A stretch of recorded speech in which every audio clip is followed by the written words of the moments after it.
눈물로 씨를 뿌리는 자의 노래라고 하는 말씀 제목으로 함께 은혜 나누도록 하겠습니다. 최근에 여러분들은 무엇 때문에 울어보셨나요? 요즘 괜찮으신지요? 내 마음속에 어떠한 울음의 이유가 있어서 우는지 저는 그 깊은 곳까지 모르지만 오늘 이 성전에 오르면서 울어댔던 그리고 노래하였던 이들의 이 노래를 통하여 여러분들 안에 하나님이 주시는 은혜와 위로와 힘과 또 이 어둠 너머에 하나님이 주시는 소망이 넘치시기를 진심으로 축복합니다. 이스라엘 백성이라면 반드시 들어야만 했고 또 내가 들었다면 대를 이어서 내 주변에 있는 이들 그리고 자녀들에게 반드시 가르쳐야 했던 거대한 이야기가 있었습니다. 바로 출애굽이라고 하는 이야기입니다. 이 사건은 단순한 연대기적인 사건으로 흘려보내도 좋을 이야기가 아닙니다. 이스라엘의 거대한 이야기이자 이스라엘의 이 거대한 이야기가 그들 가운데 뿌리가 되어졌고 궁극적으로는 이스라엘의 정체성까지 되어진 거대한 이야기였습니다. 거대한 제국 애굽으로부터 430년을 종살이했던 이스라엘 백성들은 이제 장정만 60만 명이 출애굽하게 됩니다. 그러니까 장정만 60만 명이라고 하면은 어린아이와 여성을 포함하면 200만 명 되겠지요. 그 200만 명이 그 애굽에서 430년 만에 종살이를 벌이고 떠나 나오게 되는 겁니다. 무기 하나 들지 않았고요, 싸움 한번 벌이지 않았고 어떤 반란이나 전쟁도 없이 거대 제국 애굽으로부터 하나의 독립국가로 탈출하게 된 것입니다. 여러분 엄청나지 않습니까? 그렇습니다.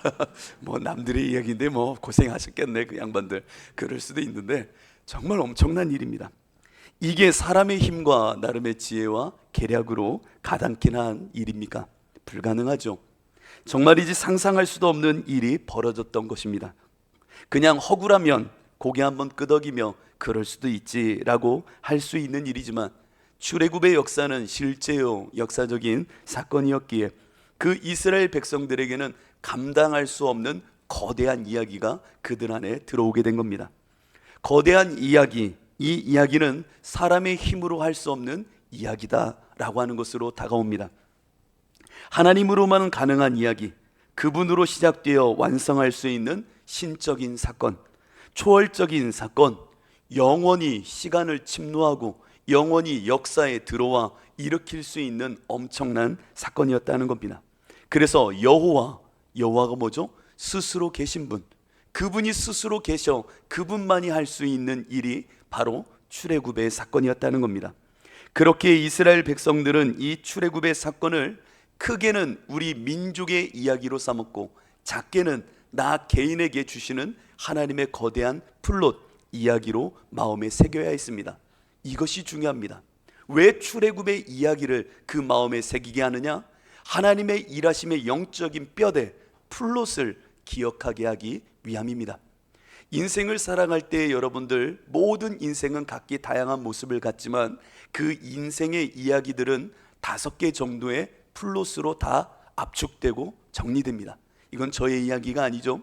여러분 모든 드라마나 모든 연극이나 모든 인생사는 5가지의 플롯, 그 플롯 안에 국한되어지고 그 안에서 결론을 맺습니다. 희극도 있고요, 비극도 있고요, 또 여러분들 낯설지만 고모방이라는 것이 있고 저모방이라는 것이 있고 아이러니라는 플롯이 있습니다.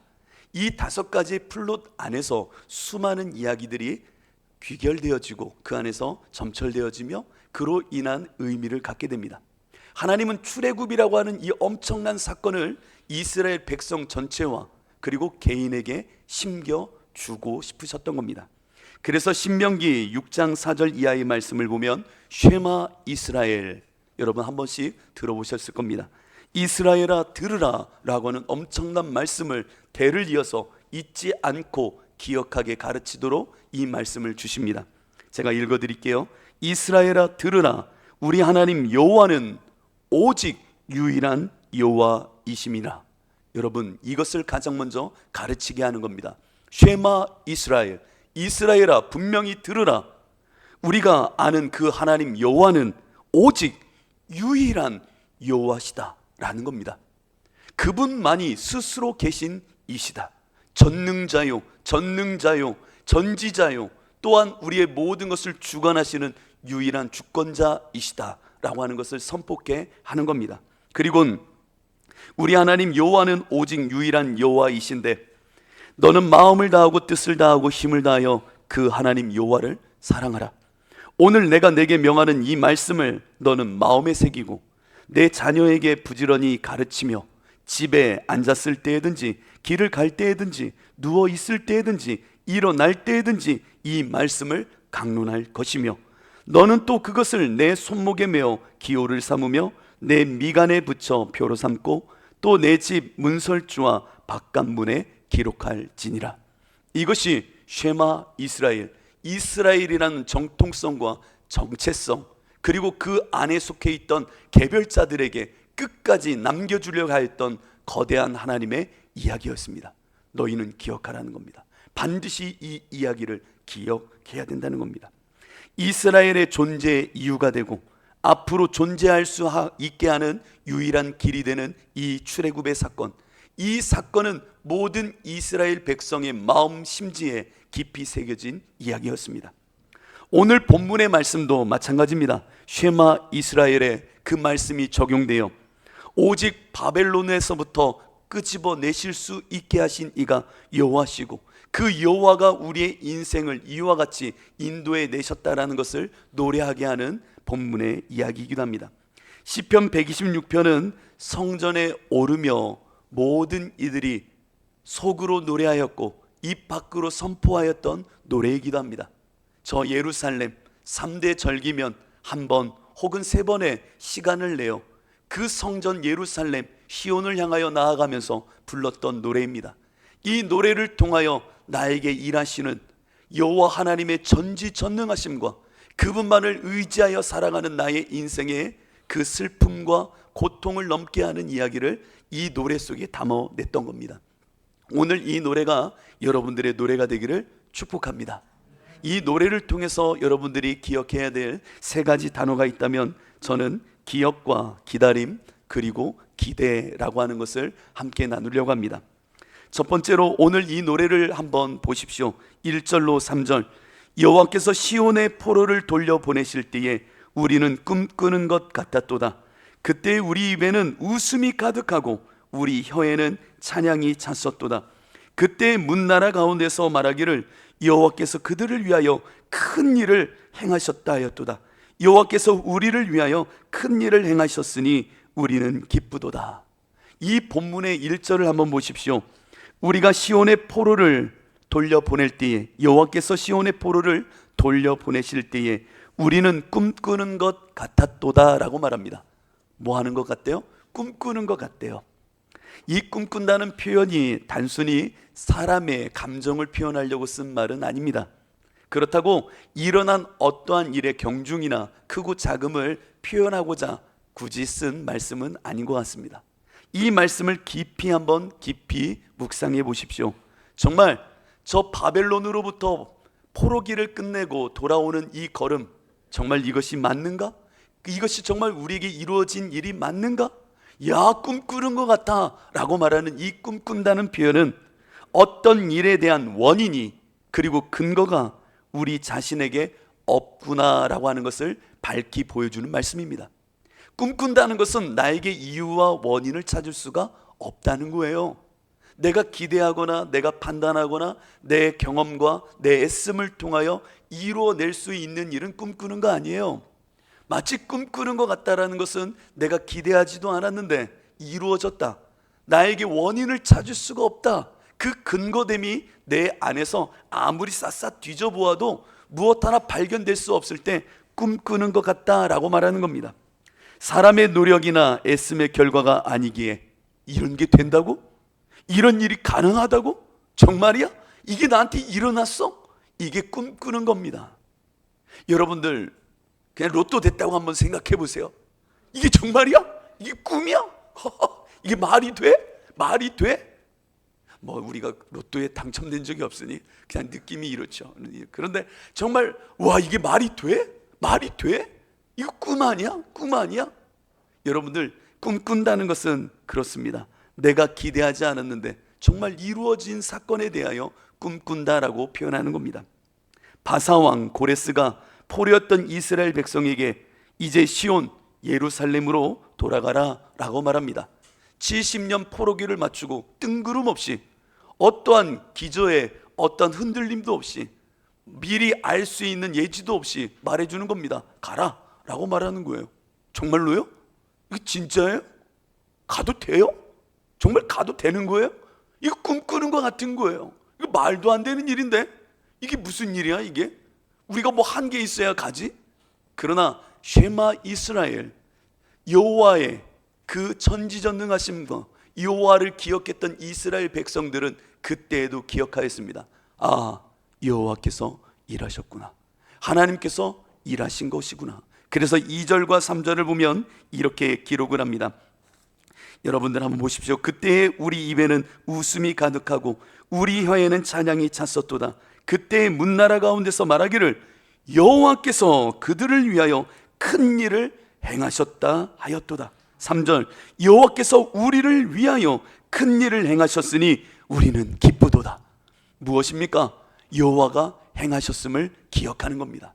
자신의 인생이 슬픔과 아픔과 남들한테 말할 수 없는 마음에 찢어질 듯한 고통이 있던 이들이 예루살렘을 향하여 가며 부르는 이 노래, 나의 힘과 노력으로는 무엇 하나 바꿀 수 없는데 여호와께서 행하시면, 여호와의 손이 나의 인생을 붙잡아 주시면 가능할 텐데, 그리고 내 인생 가운데 그렇게 행하셨던 여호와를 기억하면서 하나님이 하셨지, 하나님이 하셨지, 하나님이 주관하셨지, 그래 주님께서 역사하셨지 라고 기억하면서 이 노래를 부름 속에 자신의 인생의 이야기를 하나님의 이야기로 접목시키는 겁니다. 아, 하나님 일하실 거야, 하나님이 내 인생의 이 슬픔을 아실 거야, 누구한테도 말 못하지만 이 아픔을 하나님은 아실 거야.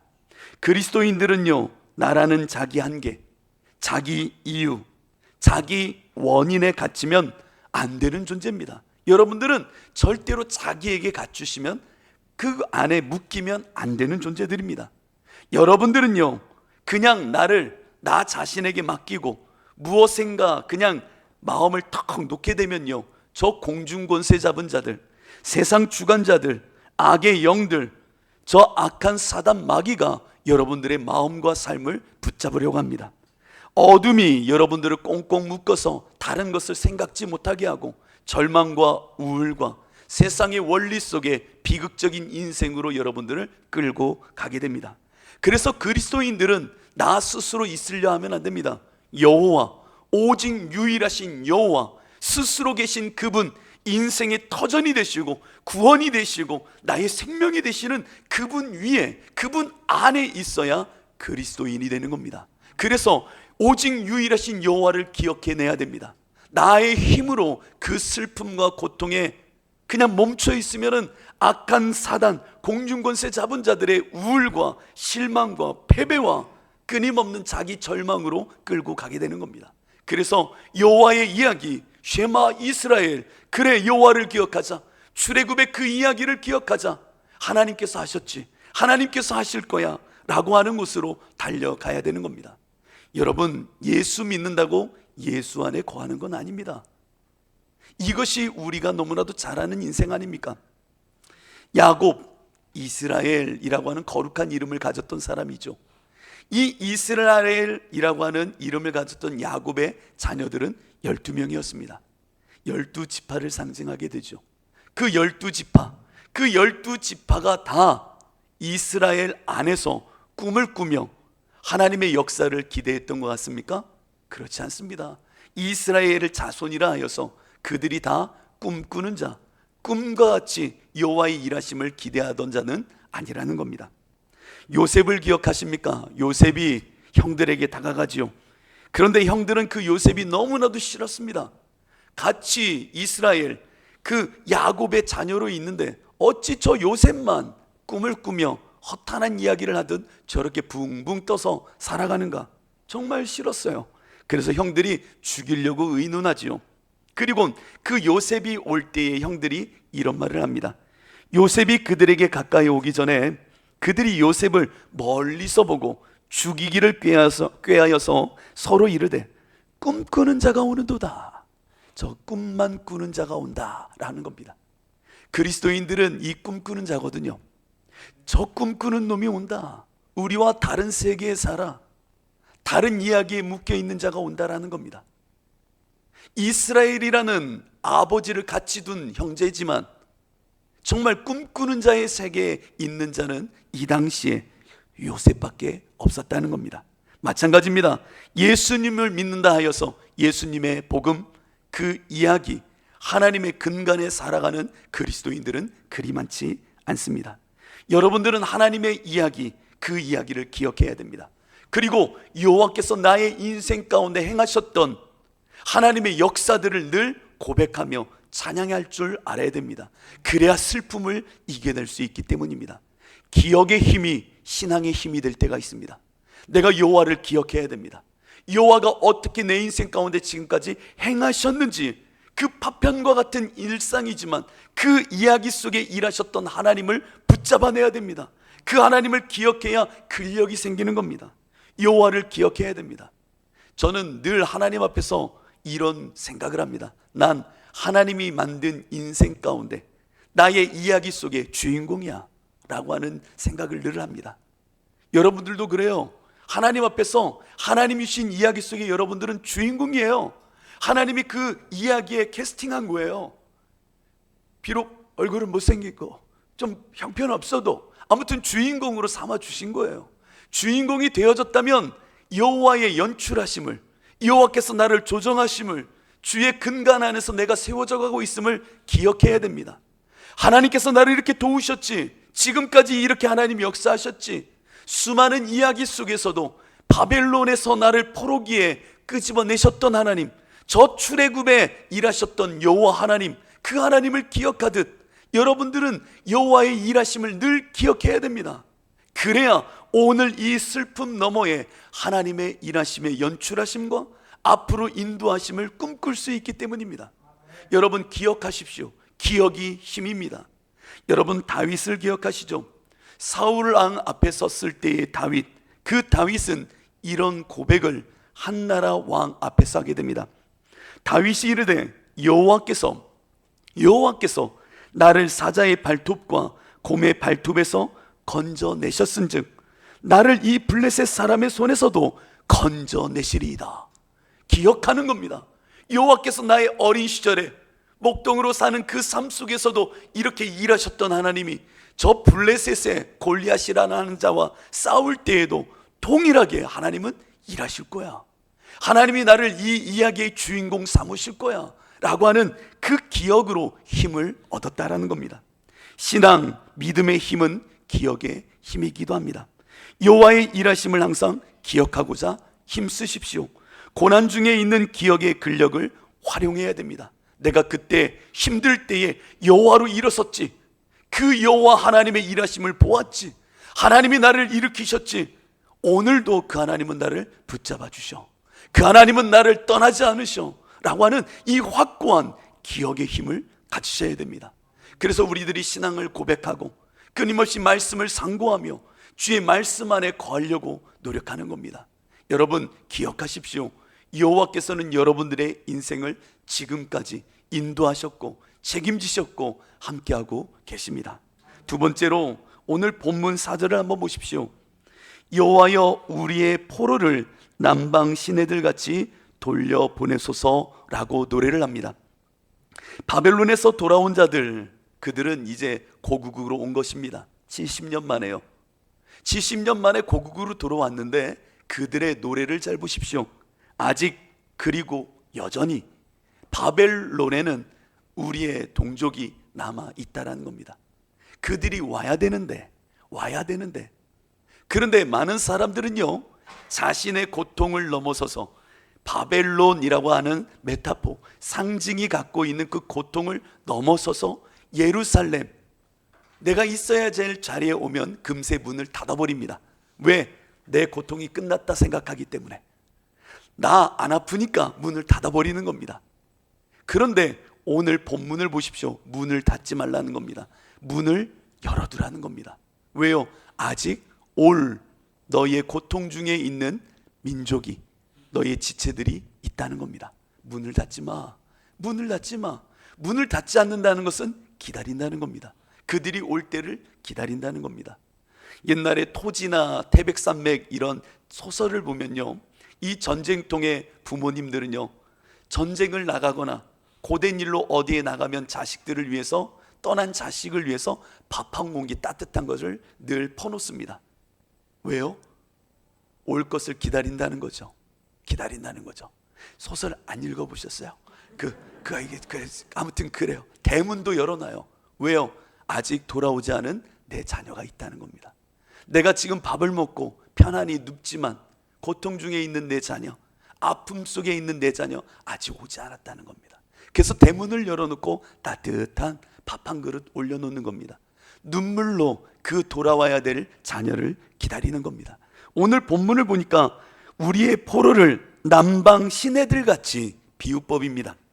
우리의 포로를 남방 시냇물 같이, 시내들 같이 돌려보내달라고 합니다. 이스라엘의 지형을 보면 남방은 사막입니다. 사막. 그 사막이 삼각형 모양으로 되어 있다고 그래요. 근데 그 사막 속에는 와디라고 하는 지형이 있습니다. 와디. 와디가 뭐냐면요, 우기에 물이 차면 이 곳이 계곡이 되고 강이 되는 겁니다. 그래서 끝까지 사해까지도 간대요. 그런데 비가 오지 않으면 그 흔적만 남아있는 땅을 와디라고 말합니다. 물이 흘러야 되는데 흐르지 않는 그 사막의 흔적만 남아있는 그곳, 그것을 보며 말하듯 우리의 포로를 남방 시내들 같이 돌려보내주옵소서라고 노래하더라는 겁니다. 이 말을 바꾸면 우리 개인의 고통을 나만이 간직할 것이 아니라 문을 열어두어 이 고통이 주는 영향력, 그 고통이 주는 공감력, 하나님께서 이 고통을 사용하여 다른 이를 위로할 수 있도록 우리의 문을 열어두어야 된다는 겁니다. 왜 나에게 이런 일이 일어났지? 왜 나에게 이런 고통을 하나님은 주셨어?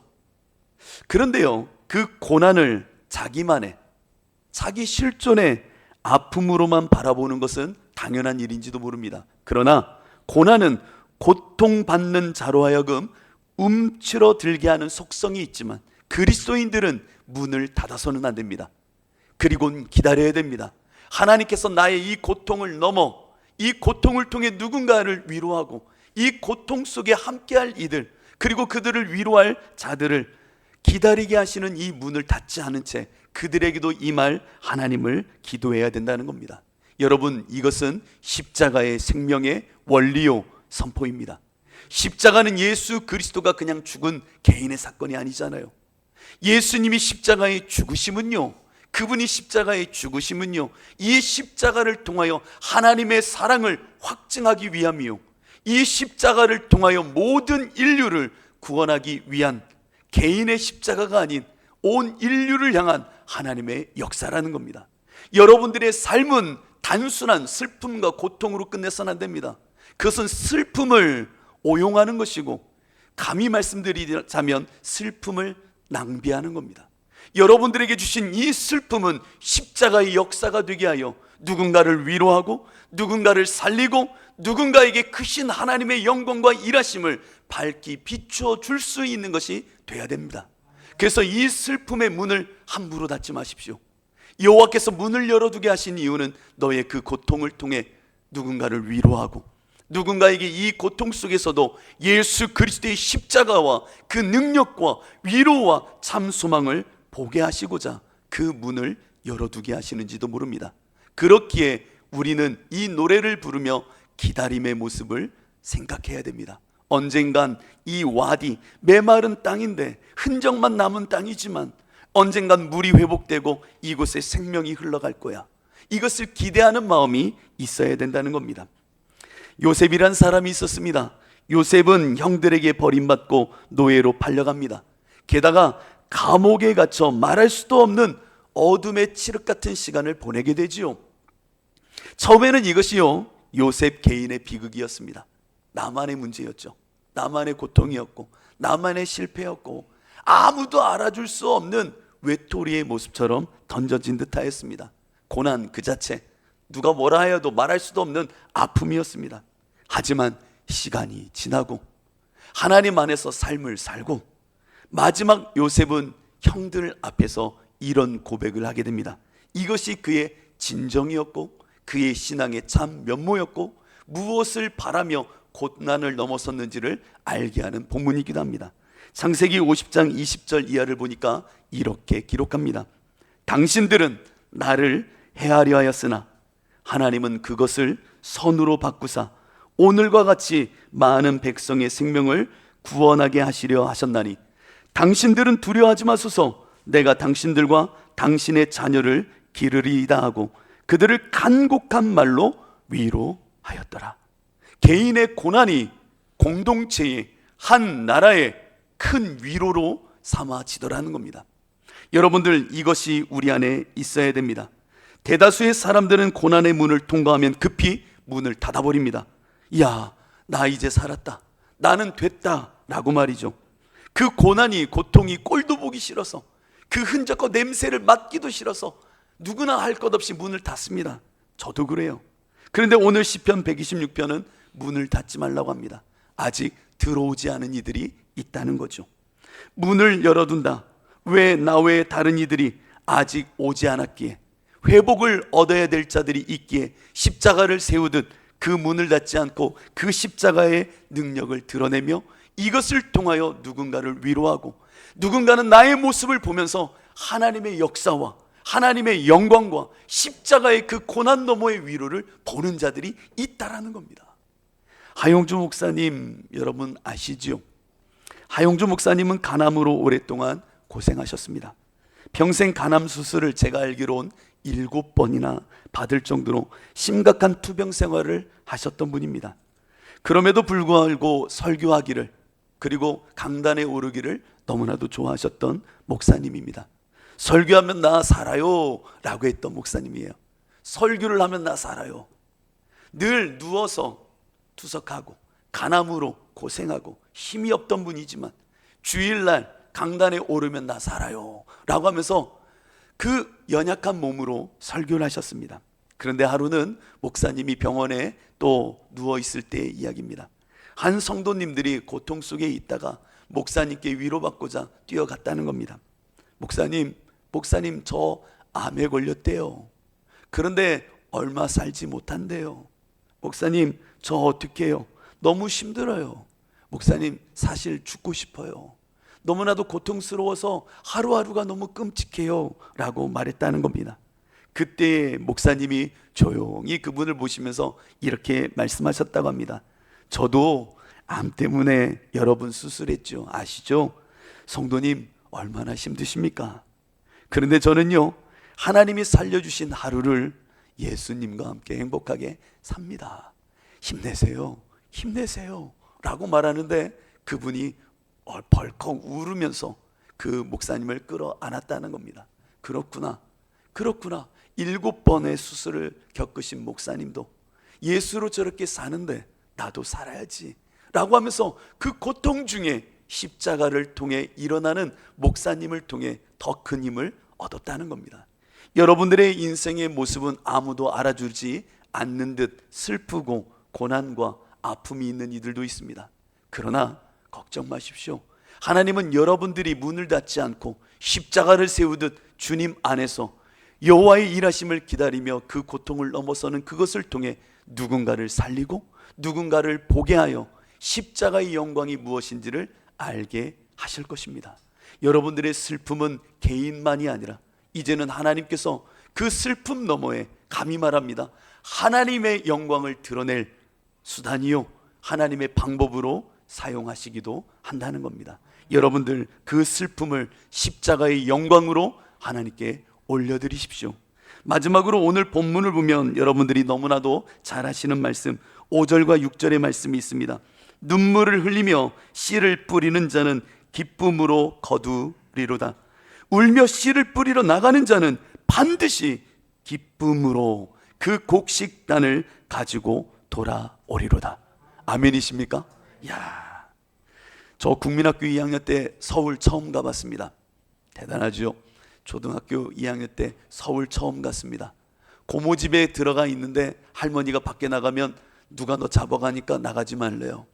그래서 고모네 집에 골목길에 있던 그 집에 앉아 있는데 얼마나 심심한지요. 초등학교 2학년 때 서울이 얼마나 보고 싶은지요. 그래서 할머니가 고모랑 같이 목욕탕을 가셨나 나간 틈을 이용해 밖으로 뛰어나왔습니다. 그리고 골목길을 막 뛰어다녔습니다.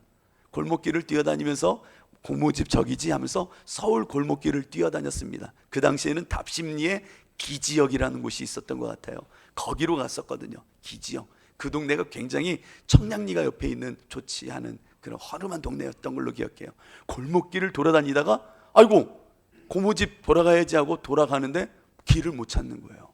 그래서 막 여기저기 뛰어다니면서 막 가다가 막다른 골목에 딱 앉았을 때에 그 벽을 부여잡고 울기 시작했습니다. 엄마, 엄마, 엄마, 엄마, 엄마. 마치 죽을 듯이 울었습니다. 왜냐면 나 이 벽 앞에 갈 데가 없는 겁니다. 엄마, 나 서울 와서 이제 미아됐다, 죽었다, 큰일 났다. 엄마, 나도 모르게 엄마를 그렇게 부여잡고 울었어요. 엄마, 엄마, 엄마. 그럼 우니까 어떤 아저씨가 그러더라고요. 왜 우냐, 왜 우냐. 고모 집 놀러 왔는데 어딘지 몰라요. 그랬더니 그분이 손을 잡고 같이 이렇게 걸어주셨던 기억이 납니다. 인생이 왜 울까? 참 여러 번 고민해 봅니다. 목회를 하면서 우리 성도님들의 삶이나 저의 목회 여정이나 보면서 왜 이리 울까? 왜 이렇게 슬플까? 생각해 보면 그냥 은유적으로 이렇게 한번 표현해 봅니다. 개인적으로 우는 이유는 벽을 만나면 운다라고 생각합니다. 내가 넘을 수 없는 벽, 정말 내가 홀로 있는 듯 내 한계를 좌시하지 않고 그것을 보게 하는 벽, 그 벽을 만나면 참 울게 되는 것 같습니다. 때론 능력의 벽에 마주치는 성도들도 있습니다. 옆에 있는 사람들 보면 다 잘하는 것 같고 저렇게 지혜도 많고 능력도 많은데 나는 못해 라고 하면 무언가 모르게 눈물이 나더라고요. 참 나는 왜 이렇게 능력도 없지 막 울게 됩니다. 며칠 전에 저희 아들이 막 울면서 뛰어나왔습니다. 왜 그래? 왜 그래? 학원 숙제 못했는데 그러는 겁니다. 그래, 능력의 벽에 마주치는 이들도 있습니다. 관계의 벽에 마주치는 이들도 있죠. 어떻게 사람과의 관계 상처가 되고 이거 해결할 수도 없고, 누가 그러더라고요. 돈으로 해결할 수 있는 일이 가장 쉬운 거라고. 사람과 사람이 만나는 관계는 정말 어려운 거예요. 그 관계의 벽에 마주치면 넘어설 수도 없는 나의 모습 보면서 눈물도 납니다. 많은 인생이 반드시 겪어야 되는 벽도 있죠. 시간의 벽입니다. 늙어 죽음을 맞을 때에, 가족과 이별할 때도 있고 사랑하는 누군가를 떠나보낼 때도 있는 이 시간의 벽 앞에서는 다들 그렇게 가슴을 부여잡고 울게 됩니다. 피할 수 없는 운명이라 여겨지는 벽들, 정말 인생에는 참 많은 벽이 있어 그곳에서 혼자 무력하게 앉아 흐느껴 우는 것 같습니다. 나의 무력함이 몸 밖으로 흐를 때 눈물이 되는 것 같습니다. 바벨론 포로기에 다니엘은 자신의 능력도 시간도 나름 잘 활용해서 나름 그 나라에서 어느 정도의 위치에 올라가게 됩니다. 그런데요, 쉐마 이스라엘, 하나님이 주셨던 그 말씀이 잊혀지지가 않는 겁니다. 그리고 그 당시에 외쳐댔던 한 선지자가 생각이 나는 겁니다. 여러분, 다니엘 시절에 남유다의 선지자가 누굽니까? 저는 아닙니다. 예레미야입니다. 예레미야, 눈물의 선지자가 그곳에서 울며 소리 질렀습니다. 예레미야 애가가 있는 이유는 눈물의 선지자라는 겁니다. 이 민족, 곧 하나님께서 저 바벨론을 통하여 망하는 시간을 주실 것이다. 회개하자, 돌이키자. 그렇게 외쳐댔던 그 선지자의 음성이 기억나는 겁니다. 얼마나 가슴 아픈지요. 그래서 유대에서 넘어오는 문서들을 뒤져 그 가운데 예레미야의 그 글을 읽기 시작합니다. 그랬구나, 믿음의 선지자였던 이 예레미야가 이런 글을 남겼지. 그런데 그 글을 읽다가 70년이라고 하는 숫자에 눈이 꽂히게 됩니다. 70년, 이 바벨론 포로기를 70년 만에 하나님께서 끝내신다라고 했던 벽이 무너지는 것을 보게 됩니다. 70년? 그러면 얼마 남지 않지 않았는가? 그래서 이 다니엘이 창문을 열고 죄를 뒤집어 쓰고 기도하기 시작하는 겁니다. 하나님, 벽을 만난 이 민족이지만 하나님, 내가 눈물로 씨를 뿌립니다. 아무런 가능성도 없고 무엇 하나 할 수도 없는 이 민족이고, 저 예루살렘은 무너져 있지만 주여, 내가 창문을 열고 주를 향하여 기도합니다. 울며 울며 씨를 뿌리기 시작하는 겁니다. 눈에 잡히는 것, 손에 잡히는 것, 눈에 보이는 것 아무것도 없지만 주의 말씀을 의지하여 창문을 열고 부여 잡으며 하나님께 기도하기 시작하는 겁니다. 다니엘 9장 3절을 보니 내가 금식하며 베옷을 입고 죄를 덮어쓰고 주 하나님께 기도하며 간구하기를 결심하고 라고 말합니다.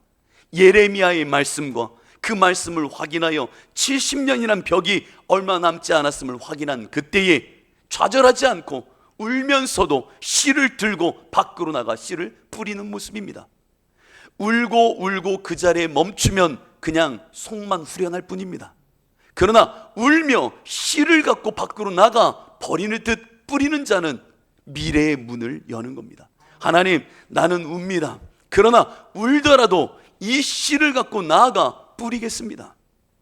여러분, 농사를 짓는 분들은 종자씨는 먹는 것 아니라고 합니다. 이 종자씨는 먹으면 미래가 없는 겁니다.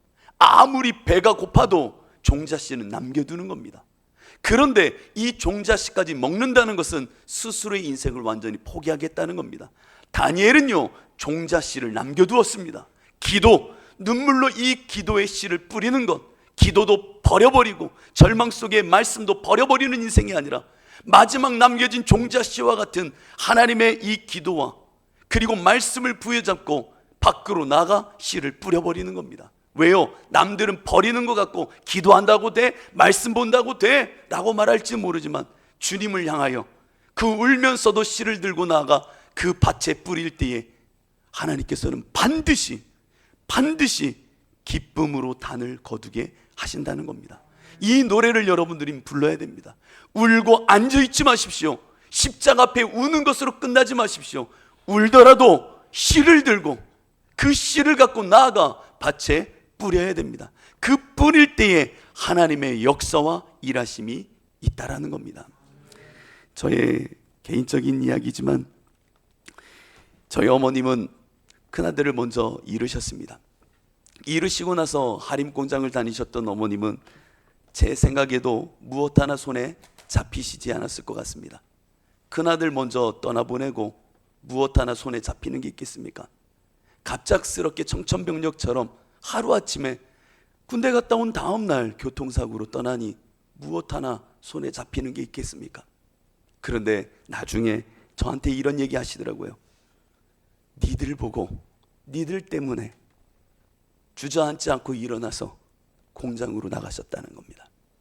남겨놓은 내 새끼 2명, 그 2명 살리려고, 어떻게든 먹이려고, 정말 나도 따라 죽고 싶지만 정말 울면서도 남겨진 자식 보며 일어섰다라는 겁니다. 왜요? 그렇게 울면서도 씨를 뿌려야 미래가 열리기 때문입니다. 여러분들 십자가 앞에서 울어도 좋습니다. 마음껏 우십시오. 그러나 울면서도 씨를 뿌리러 나가십시오. 나갈 때에 하나님께서는 여러분들에게 반드시 기쁨으로 단을 거두게 하시는 하나님이십니다. 그 하나님께 기도할 때에 그 기대 속에 하나님의 역사는 일어나는 법입니다. 오늘 성전에 오르며 기도했던, 노래했던 이들의 노래가 여러분들의 노래가 되기를 진심으로 축복합니다. 우리 함께 찬양.